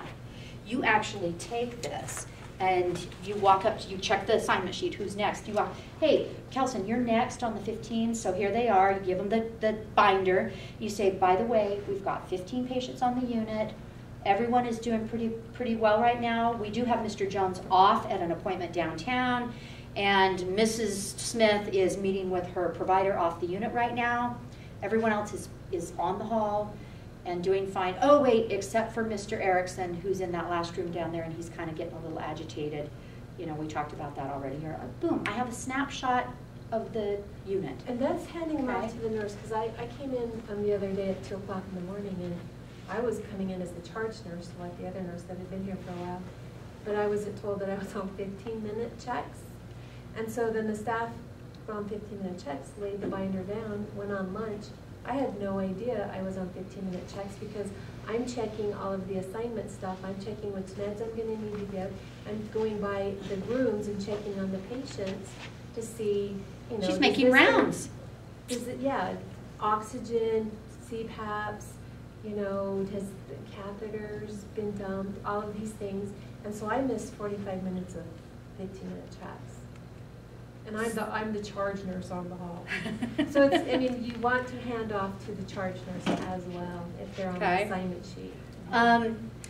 What happens in that case, if there are some that get skipped for some reason, what do you think is the procedure to handle it? Oh, Brianna, you don't want to have 3 sets of blank ones. Just go fill something in there. That would be false documentation, And right? even though I had done checks because I had done rounds, I was not going to go back and fill all that in because that's not what I was doing. Okay, I had to so redline them all. she gets a red pencil, and only the nurse does this. Get a red pencil and redline it through those 3 lines, through those time frames, and then you can let the unit manager know by shooting off an email that says, "Hey, we had to redline because of da da da da da da da," and give a quick report. Okay. Any questions on the 2-to-1, 1-to-1? Okay, and then the highest level Oh, is I have one. Yes. So the 2 staff on the 2-to-1, do they each have their own red sheet, or do they share? No, there's one? only one of those orange Okay. sheets, and so one of them is documenting. Okay. Okay, but they're both watching. Okay. Can I add something before I forget this? What? So, and I was a unit manager for quite a while, but what I like to see staff do, and we have some incredible staffs, is check back for the last 2 hours when you get the 15-minute checks and see what the patients have been doing. You know, are they been sleeping? Have they been sleeping? Just check back. It's 8 blocks, you know. Yeah, kind of see So- what's been going on. Right. So you don't offer TV when they've already done 2 hours of TV already? Well, If there's escalation? it depends. It depends. Okay. I mean, out on those units, they could be watching TV for quite a while and getting up and go to the bathroom and come back and watch TV, and that would be okay. You know, we want to make sure that they've been up and moving and ambulating in between and things like that. Okay. The blue sheet is for patients that are in restraints or seclusion. So this is the highest level of restriction. And this blue sheet is just like the green. By the way, the green sheet and the orange sheet are identical other than color. The legends are the same. You're documenting the patient's location and the patient's behavior. And some of those are, you're deciding, are they calm? Are they safe? Are they agitated? Are they anxious? Okay? So that's their behavior that you're documenting. When you get to the blue sheets, the legend is different. And you are supposed to stick with the legend. You are only documenting what type of intervention is this. Is it a seclusion or restraint? So in this first column, you're going to indicate seclusion or restraint. Which is it? And then the next column, activity. What is the patient doing? Are they pacing? Are they sitting? Are they laying? Are they resting? You're not making any judgments about whether they're calm, what their mood is. Only the nurse at this level of restriction is making those determinations, okay? Again, the sheet goes for the full 24 hours. By the way, on all the sheets, there's a back area where you sign so that as you initial, we can figure out whose initials are those. Oh, they signed right here, that's their, so we can, again, keep track of it. The nurse has a different sheet that she uses when the patient is in seclusion or restraint, and every hour the nurse comes up and does a face-to-face assessment on that patient to assess their physiological and psychological status, okay? So make sure that you use the legend and that you're not going rogue and making decisions about their mood and their safety levels. Only the nurses could do that with this sheet, okay? And one more thing is that there's a lot of people that, because you have to sign a lot, they've got stamps. You cannot stamp your name. These are legal documents you have to sign. Yeah, so don't go purchase yourself a stamp where you can just stamp everything. Make sure you hand initial it, right? Okay. We talked about the two reasons. What are they? Behavioral or medical. They're both related to safety, but behavioral or medical, and that's on our little sheet quiz. So we covered all this on 15s. It's not just a head count. You're engaging with the patients. You're monitoring their mood and affect. You shouldn't be leaving the assignment to go take your breaks unless it's an emergency and you're getting someone to cover. What about other issues that go on the unit and getting sidetracked and then not doing your 15-minute checks? Just like Rihanna just said, she didn't know about it. But what if it was a situation where I'm walking the 15s and we have a code blue occur? I want you guys to realize that I might be the person that finds that patient on the floor and unresponsive, and I have to call for help. But then I need to get busy back on my 15-minute checks because I've got 15 other patients or 25 other patients that need to be monitored. And this might be kind of a traumatic event, so I want to keep the patients away, and we want to just not fail to do our 15-minute checks for that time period, okay? All right, so we talked about all of those things, physically handing it off. Nurses are supposed to initial out here in the margins approximately every 4 hours. So in a 12-hour shift, that's 3 different times because they're providing oversight to make sure that these checks are getting done. If you have a patient that's been put on special observation because they're unsafe for self or others, they're presenting a danger to themselves or others, then again, we kind of talked about this before, they're going to be dropped to a restricted A level, they're going to have Ferguson suit, Tuffy blankets, those kinds of things. Only the ankle socks, by the way, tube socks are not allowed here because those are long and could be a ligature. They would have finger foods rather than a regular food tray with our regular utensils, even though they're sporks that are kind of semi-rubbery, but still they would just get finger food if they were in the DSA for safety issues. They might be able to have crayon and 3 sheets of paper for some doodling or something. And when they're sleeping, when they're supposedly sleeping, when they're resting, we never know if the patient's sleeping for sure. But we need to be mindful that they might not be asleep at all and they might have their hands under there harming themselves. So we need to be aware of that. Did you wake them up? I would never go into the DSA and open the door or go in their room one-on-one and say, you need to wake up and put your arms above the blanket because I'm probably going to get punched. Except for But- an order. But Oh, if that's what the order is, or you know that patient is at risk for doing that, you are going to find a way, bring another staff with you, and you might gently, excuse me, just checking to make sure you're okay, lift the blanket, and all right there. You know, but you don't have to be a jerk about it. Did you ask them to just Sure. keep your hands up? You can, when they're awake, you say, hey, we're gonna want you to keep your hands above the blanket. We wanna make sure that you're being safe. That doesn't, when you're asleep, you don't know. You might accidentally put your hands under. Again, you're gonna do what you need to do to keep the patient safe. Although you're not gonna be a jerk and go wake them up. If you had to keep them safe, that's what you would do. You'd be like, hey, I need you to lift up the blanket, da-da-da-da-da. In a medical hospital, they wake you up at all hours of the night for vital signs and all kinds of stuff. So, Oh, and they love turning every single light on. yeah. Okay, so we've got the forms for the special observations. We don't, transfer of care, I showed you how that works. We don't do random monitoring anymore. Okay, 5 minutes and we're going on break. The missing patient policy, if you have a patient, you're walking 15-minute checks, and you can't find Mr. Jones, and you walk the whole unit, you're like, where is Mr. Jones? I can't find Mr. Jones. Is he in the sensory room? Is he? The very first action is not pick up the phone and call 911. Oh my gosh, the Wyoming State Hospital has a missing patient. No. The very first thing you're going to do is cue your teammates, hey, I can't find Mr. Jones, and we're going to do a thorough search. We're going to thoroughly search the unit. Maybe he went into one of his peers' rooms. Maybe he's confused and went in the wrong room. Maybe he went off the unit and they didn't take the 15-minute check sheet. We're going to do a thorough check and try to find the patient. But if we cannot find him, get security involved, help, whatever we need to do. But if we can't find him, then yes, the nurse is going to call the switchboard and let them know, so security can start looking the property, the provider can be notified, all of those things can happen. You'd be surprised at how many times it's like, I can't find him, I can't find him. We've looked everywhere, we've gone off the unit, we've looked in the little meeting rooms, we can't find him.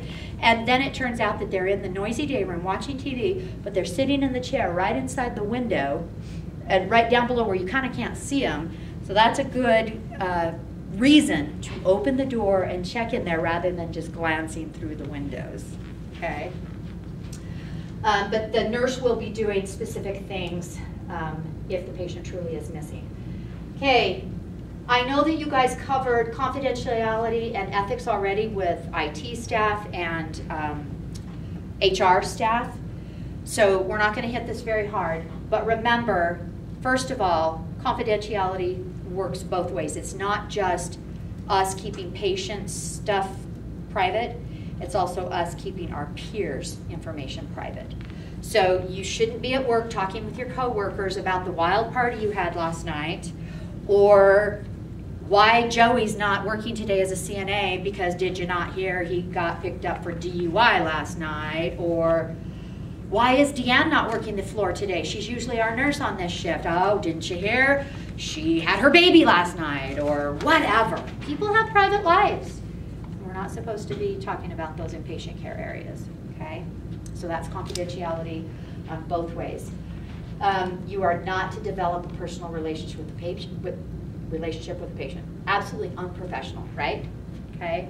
A dual relationship refers to your personal relationship and then anything else. So dual relationships, not okay. So I'm your professional care provider, but I'm also, you know, your best friend, your lover, your whatever. Don't be going there. Now, does the Wyoming State Hospital have the right to say, if your best friend ends up receiving care at the state hospital, you can never be their friend again? No. Or your mother can't be your mom anymore? You can't talk to your aunt because she received care here? No. But, number one, you're not going to work the unit where they are being housed. They'll assign you to a different unit. And you're not going to talk about what goes on at the Wyoming State Hospital with that person when you're outside of the setting. So you're still going to talk to your mom, but you're not going to have a conversation with your mom about, oh, remember that guy at the Wyoming State Hospital? No. Okay? Maintain your professional relationships. This is a big one to me. Staff behaviors must serve as a model of cooperation, dignity, and respect for the patients to emulate. We say to patients things like, okay, let's talk about coping skills. What could you use as a coping skill right now because you're really, really angry at your roommate because he da-da-da-da-da. But then we don't show that same type of behavior, model that, when we have a little frustration with our peers, our fellow workers. Instead, we bark at them, yell. That is not acceptable. You shouldn't be yelling.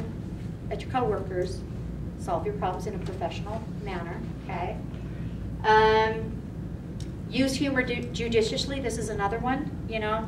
When you guys go out on the unit, I'm going to tell you right now that you're going to hear inappropriate language. It's not appropriate for the professional setting. You need to make sure you're not a part of that. It's certainly not acceptable. And make sure that you're using humor judiciously. You know, just because you think it's funny doesn't necessarily mean someone else will think it's funny if it's off color or whatever the case may be. Maintain professionalism. And then social media, okay? And I think they talked about this in IT. You don't want to be posting on Facebook this and that and the other. I don't even put on my Facebook that I work at the Wyoming State Hospital. I put I'm a nurse, I'm a registered nurse, but I don't put anything else on there. I have been contacted by patients, like friend requests from former patients at the Wyoming State Hospital. You have to decline them, right? Yeah. Please don't accept that. Or can you just not accept it? Like, I just ignore it. What is the thing? It gives you the option to accept or decline? Well, But Decline, I there you sometimes go. ignore them because I'm like, I don't want, if them you to know that I decline- declined If you it. decline, they get the option to send it again, so if you just let it stagnate in your Yeah, friend then request it's slot, just- there then- you go. There Oh, you I go. didn't know that, thank you. Yeah, if Yeah. you just let it stagnate, then it just looks like you don't post. Yeah, oh, she just never got on Facebook and saw my invite, my friend request. Huh, okay. All of these things were gone over by IT. Once you put something out there on the internet, it's out there, okay? And if you violate this, it can be reported to the Board of Nursing and you can lose your job, okay? Just so don't go there.